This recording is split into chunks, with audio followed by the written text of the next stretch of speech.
I'm a musician, and I always love to find new ways to play and jam with people and, be able to practice on my own. But I have something here that actually will let me practice, but also let me put backing tracks into my shows so I can play for you. Now, I've used some other software, and apparently this software and that software are one and the same, and it's part of the Carafun product here. And we're going to show you this because it's actually really cool.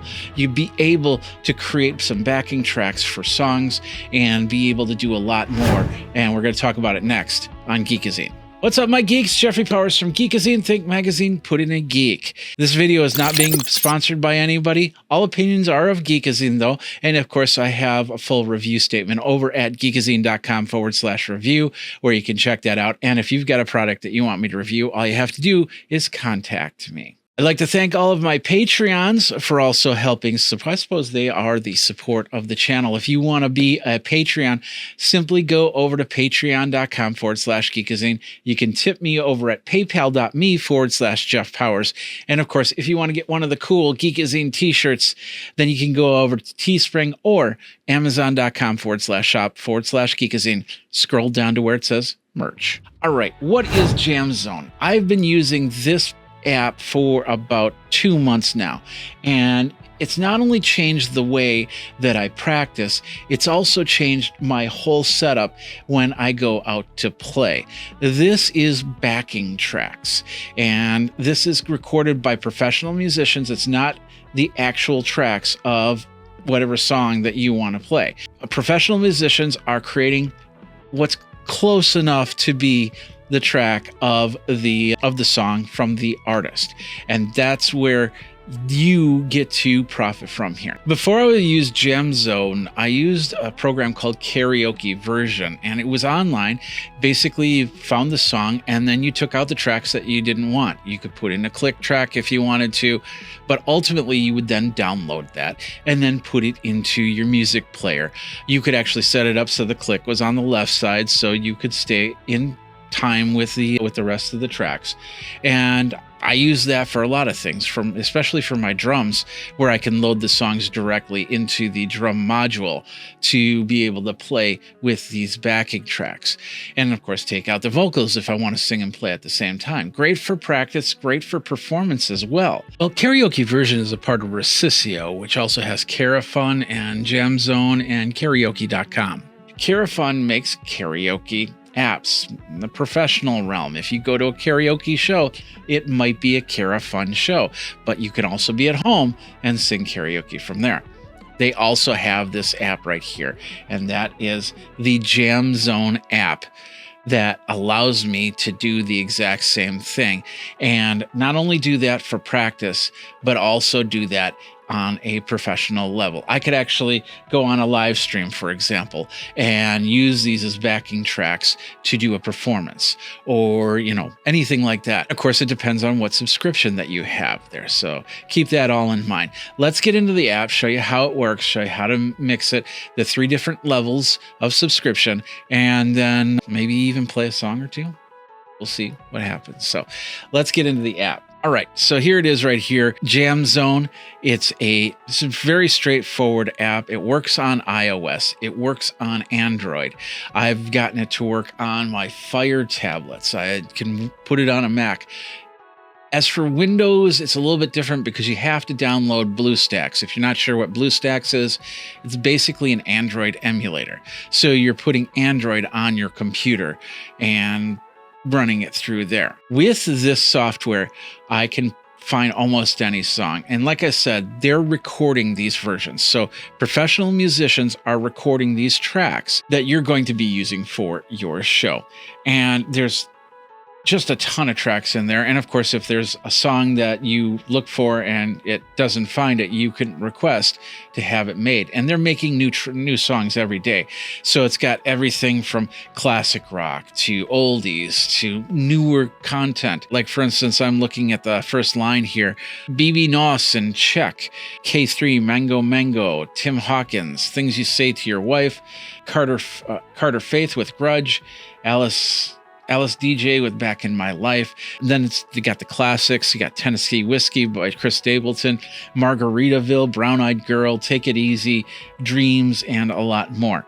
They give you some playlists, and these playlists will actually change depending on what instrument you choose this week.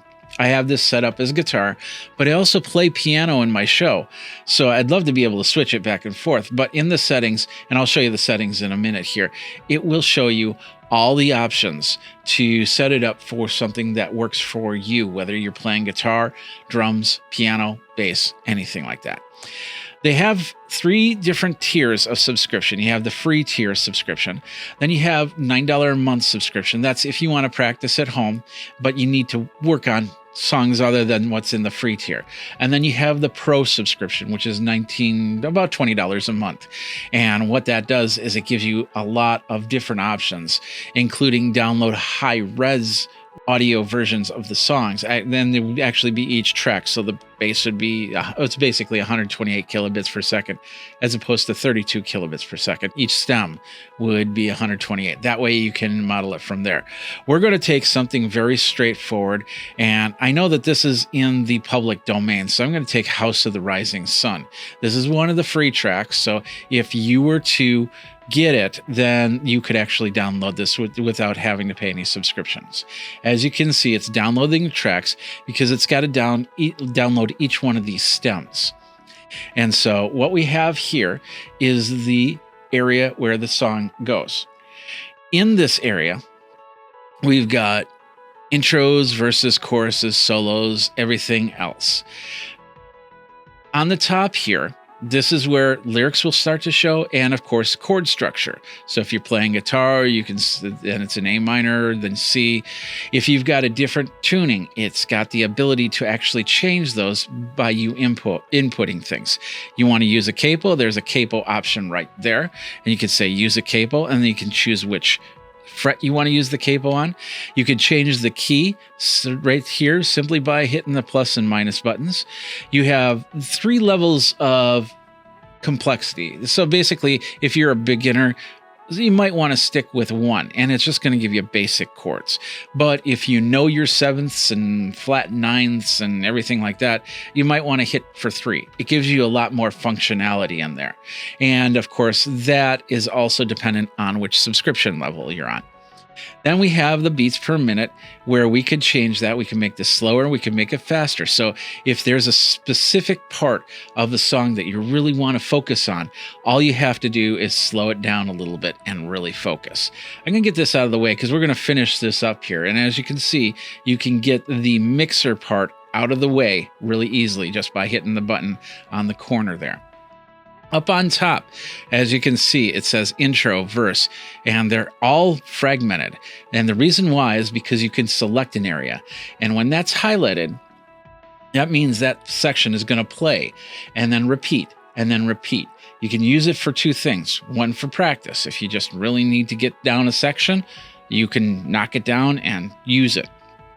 The other thing is, in playing out, you could actually have a hotkey set up to this where you hit that and all of a sudden this becomes a loop. So let's say the solo is a little bit too short. You really want to show your friends how you solo. With this, you just hit that button and it's just going to loop indefinitely, and you can solo indefinitely until you're done, and then simply hit the button and come back.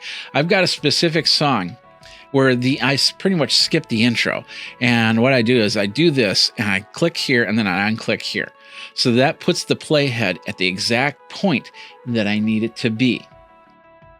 Inside here, we have a click track, which you can say, I want the click track on the left side and I want the music on the right side. Then you can split the audio in a mixer with a left and right channel to be able to have the click that goes to maybe an in-ear system, and then everybody else hears just the music, no click track. So that's great for being able to bring a song in at a specific point. Now, as you can see in the middle here, we've got the buttons to play and start at the beginning and go to the next song. You can create playlists. In fact, I have all my playlists in here. And simply by hitting this button, you can add in where set list, you can add this to favorites, so it remembers the song on the device that you're on. That way, let's say you were out and about and a show pops up, you don't have internet access, you don't have to re-download the songs. You just got to make sure that it's downloaded onto the iPad or the computer at one point in time. I can even use my iPhone, by the way. So let's say the iPad dies, I could pull this out really quick, plug it into the audio, and run from there. Now, since we're in this area, let's just show you all the features here. You can add it to favorites. You can add it to a set list. You can get the chord book, which you can also get in the bottom right corner. This is going to show you all the chord structure for a guitar, which, like I said, if you go to this button right there, you can do that too. If you choose to be on piano or a different instrument, it's going to show you different fretboards and different configurations. We can say our instrument settings. Are we standard tuned? Are we a half step down? Are we drop D? Are we open D? Open D for something like Sweet Judy Blue Eyes. That was always a fun song to play in open D, but I always found it tougher to play with a regular standard tuning, which is E, A, D, G, B, E. And of course, if I had a different instrument, we'd see different string variations from there. We can change our click sound. So if we don't like the electro tom, we can go to cross stick or a different electro tom. So they have a few different options right there. We got the player settings, which allow you to go into light mode or dark mode. It starts in dark mode. And of course, you can choose it from there. You can show the chords, and you'd see that in the background, how they showed up and disappeared. You can show the grid. You can show the waveform. There are some points, like for instance, that song I was telling you about, where I set it up at that exact point to start into. I can actually see when the music starts to come in.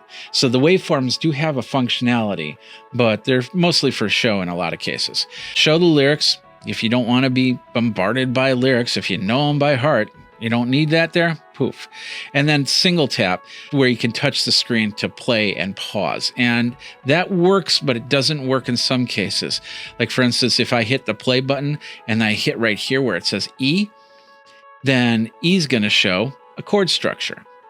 So you just got to tap in an area where something like that wouldn't be. So usually right above the play icon is where I tap to pause it. So from here, we showed you the bottom with the everything. Let's bring back that mixer. Now that bottom part goes towards the middle. The mixer is where we can make all of our changes. So let's say I want to bring the acoustic guitar in. So I just click on that mute button and it's back in. I can bring it down so it doesn't have to be prominent. So if I'm playing the same thing that this guitar is playing, then I can have a little bit of backing. But if I don't want it, I can mute it out and anything. Same thing with the lead vocal, mute it out, boom, gone. We can do all of them, and we can bring in the click track right from here. We have a click button. That's that blue button on the bottom left-hand corner. That's pretty much only the Pro model subscription, but that allows you to bring in the click and out the click for your performances. And then, of course, we have the master volume to bring up and down the sound if we need to. So what we're going to do is we're going to unmute this. We're going to have them all unmuted and high up. And then we're just going to play the song really quick. Is a house. We'll start at the beginning. So now it's clicking 4. And it's bringing in the song. You're hearing some of it. I can't hear it, so I'm not exactly sure what you're hearing right now. But you're hearing the click on one side, and you're hearing the music on the other side. That's by design. You could actually set it up so the click will go on both sides and the music will go on both sides. If you want to, that's your design. We're going to pause this for now. Now, what I'm going to do is I'm going to start taking out instruments. So like, for instance, we'll start playing here. Let's take out that acoustic guitar. Mute. Boom. Let's say I only want to focus on the organ, which is not playing right now, but I hit the solo button and all the other channels muted. So let's say just the drum kit. There's the drums right there. It's a little bit too loud. Let's bring that down. Boom. Now we've got a better set of drums, and of course I can sing on top of it. You can bring the lead vocals in or out. If there's backing vocals, this is going to change. This bottom bar is going to change depending on how many instruments are in a production. Are there horns? There are some songs with 4 or 5 acoustic guitars, 2 electric guitars, 2 drums. You get the idea. Plus, there's an area in some of these songs where you can actually add a track. So let's say you want to put cowbell into the song. You would then bring that track in, hit the record button, and then do the cowbell track. Of course, you would need to have an input audio source to do that. But for the most part, that's fairly straightforward. I did that again. I pressed down the below and I got the chord structure instead of the pause. So you get the idea. It's got a lot of functionality to bring in the stems, take out the stems. If you don't want the guitars, take out the guitars. If you want the guitars, bring them back in. For each song is a little bit different. So one song, I will have the other acoustic guitar in there because it's always nice to double it up. It gives it a fuller sound when you do that. And other songs, there's even tracks that, I don't play flute, for example. And let's say I don't want a flute in that song, and there's a track for flute. I just simply mute it out. And then I don't have that. Let's say you're doing a performance and you have a friend come up and they're going to sing harmonies, or you're going to sing harmonies to their melodies. If there's a harmony track on these songs, all you have to do is mute it out and then you can sing. Or if somebody's playing bass, you can just take out the bass track and then have them play along with you. So lots of versatility to it. And we're not even done with that. And this one gets more into the pro subscription, even the second tier subscription where you use it for practice, that won't have a lot of these features. For instance, the input. Oh, okay. I can't do that because I have to set headphones in. But with the input, once again, that's where you can record tracks to bring in for your performance. We've got routing. This is really cool. And it really depends on the device that you're using. But if you can set up a multi-track out system, then you can say, right now, I just have it left, right. So what you're seeing is output 1, output 2, or left and right, technically. So basically right now, the click is only going through left. I could switch it so it's left and right, just like that. If I had a device that gave me more outputs, I could actually say, okay, drum kit goes to output 1, bass goes to output 2, guitar goes to output 3. Now, this is great if you really want to separate everything out so you can adjust it on a mixing console. However, it can get a little bit like an albatross because, once again, there's different instruments that come into play. So you have 4 different acoustic guitars. Do you separate them into 4 tracks, or you try to put them in one? So you have to go back to each song and do the assignments from there. But if you've got a set show, you got all the assignments set up, it plugs in exactly the same. That's a great way to do it. And once again, like I said, let's say somebody comes up and starts playing bass. You can go over to your mixer and just put down the fader for the bass. And there you go. Or maybe you want to mix the two just to hear something, or something's going wrong with your guitar. You can bring up that guitar so you can fix your problem and it doesn't sound like there's something missing in the song. Let's continue on. We got a couple more things here. We got the record button on the bottom. Once again, that's a pro subscription. So if you got a microphone in here, you can record basically a true 2-track version of the song. So maybe you could use that for practice, put it into your playlist, your music playlist or whatnot, or to send it out to people so they can hear what you do. Finally, we got extensions. This is bringing in third-party programs so you can use this in other ways. And you can definitely search a lot of programs and hardware that uses AUV3 apps, bringing in keyboards. What I've done with the iPad is I've brought up GarageBand in this. And so I played piano on GarageBand while the song was playing in the background. So once again, a lot of functionality. So that's the song right there. And once again, you can go through tons of songs. There is another set of settings that I wanted to show you, and that is here. The default instrument, very important. Once again, if you switch it from guitar to piano, like for instance, you saw that playlist on the back screen there. That's showing all guitar or geared towards guitar songs.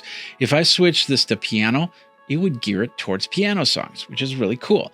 So then I could focus on that. We got player settings. which once again shows the light mode, the grid, the waveform, all that stuff. The mixer settings, the set list settings. Set list settings have different options like auto next and autoplay. When I'm out and about, I don't want it to start the next song, just in case I need to make any type of changes. But I do have it to auto next. So when the song is done, it goes to the next song.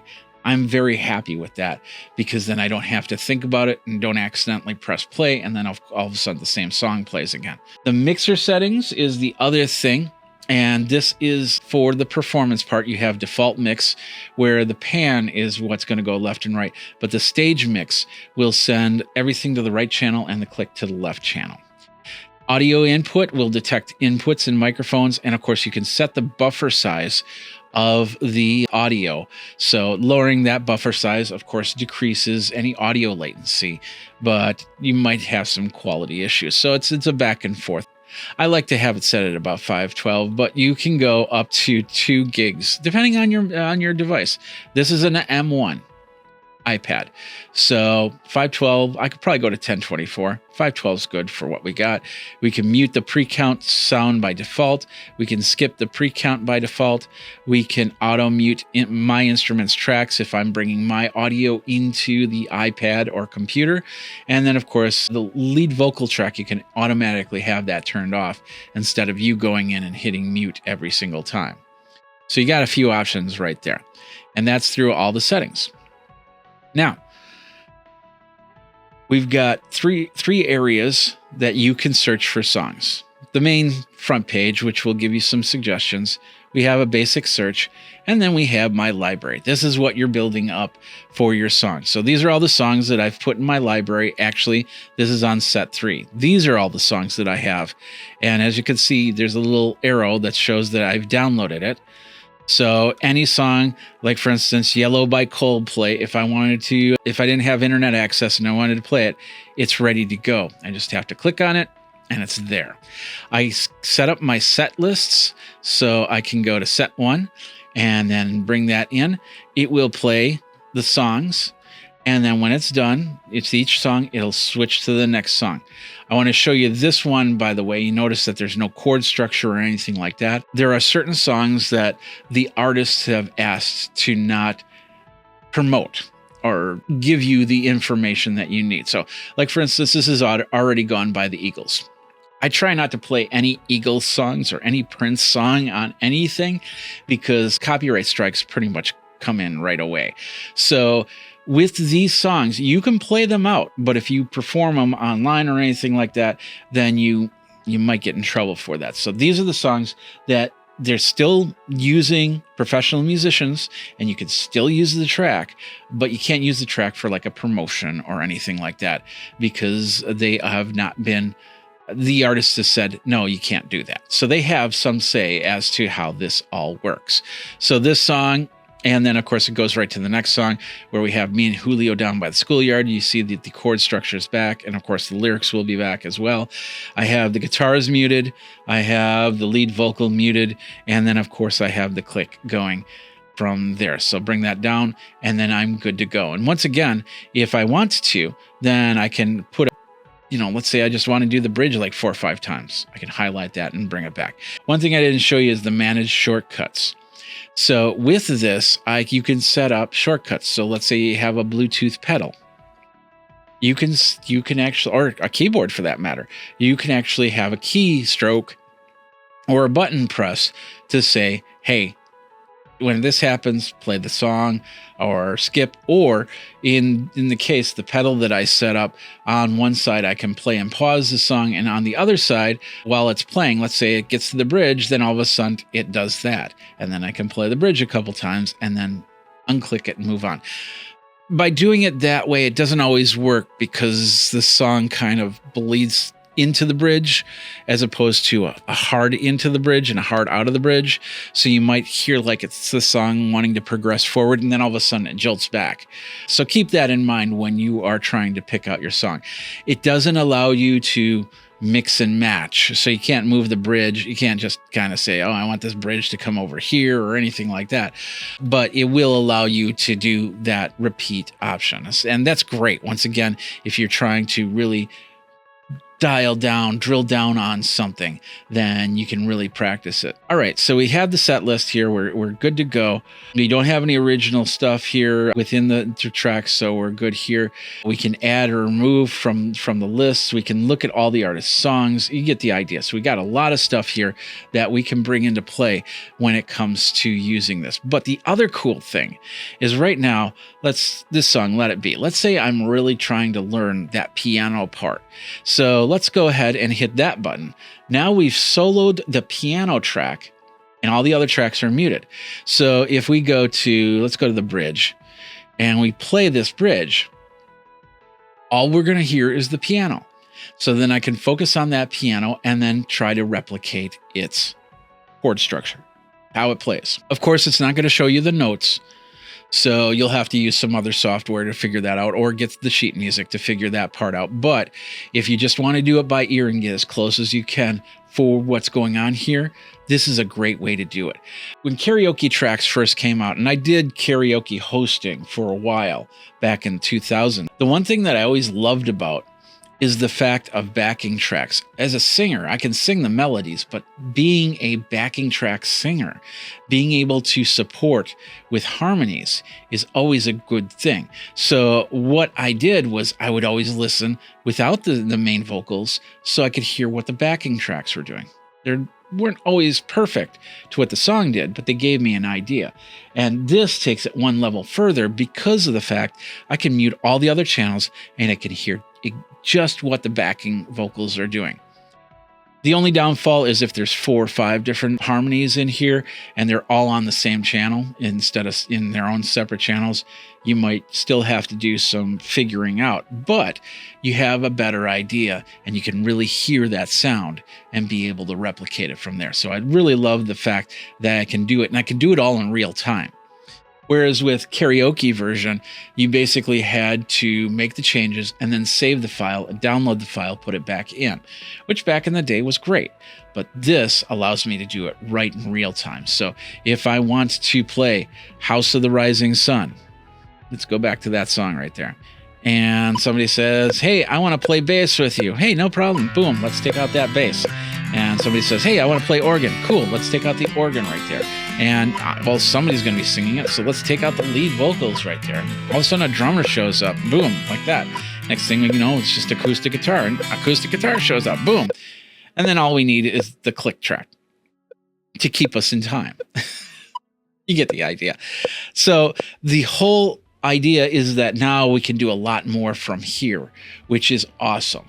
Couple things to think about when you're doing this we're doing this on the iPad right now. A couple things to think about with this is it does take a lot of power. So you might do a full show, and the next thing, if you haven't been charging your battery while you're doing it, you might find that this thing is down to almost nothing, or maybe it doesn't even make it to the end of the show. The good thing about it is you could have another device at the ready. I have this loaded up on my iPad.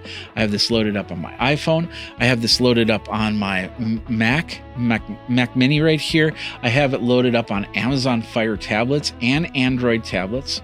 So if I needed to, I could just pull out a different device and hook it up and continue from there. Things differ a little bit when you're switching around. Like, for instance, a Fire tablet, it's less memory, less process inside, so you might have a little bit of latency on there and a couple skips. But if it's going to help you survive a show, then it's a great backup. Same thing with the phone. You'll want to definitely put on Do Not Disturb because you don't want the phone ringing or somebody texting when you're playing your song. All right. So with this, lots of great ways to create music and just have some fun. Whether you're doing it in your home, whether you're practicing and trying to learn songs for your band, or whether you're performing out as a solo acoustic artist or a duo or something like that, just wants maybe the drum track to come in with you. That's what JamZone is all about, and that's amazing. So I'm really excited about this. I love it. I've been playing out with it a few times this summer, and it's just changed the way that I played because I brought my keyboard into play. And so I can play guitar and I can switch to keyboard. There's a couple songs where I do both. It gives a little bit more depth and a little bit more versatility to my shows, and I'm happy about it. Some people might say, well, it's backing tracks, blah, blah, blah, blah, blah. That's whatever your decision is to however you make your music, whether it be just playing a guitar, maybe a looped guitar or anything like that. It's all good, and it's all about the music, and that's what's the important thing here. So what do you think of JamZone? Is this something that you'll use? Is this something that you use for practice or use for whatever? I'll have a link in the show notes on how you can get it. And of course, any affiliate codes will also be there. That'll help keep the lights on so I can keep going there. I appreciate it when you do click on those things. So that is JamZone. This is over at jamzone.com. That does it for me for today. Thanks a lot for watching. Till next time, you guys geek out and create your music however you need to using JamZone.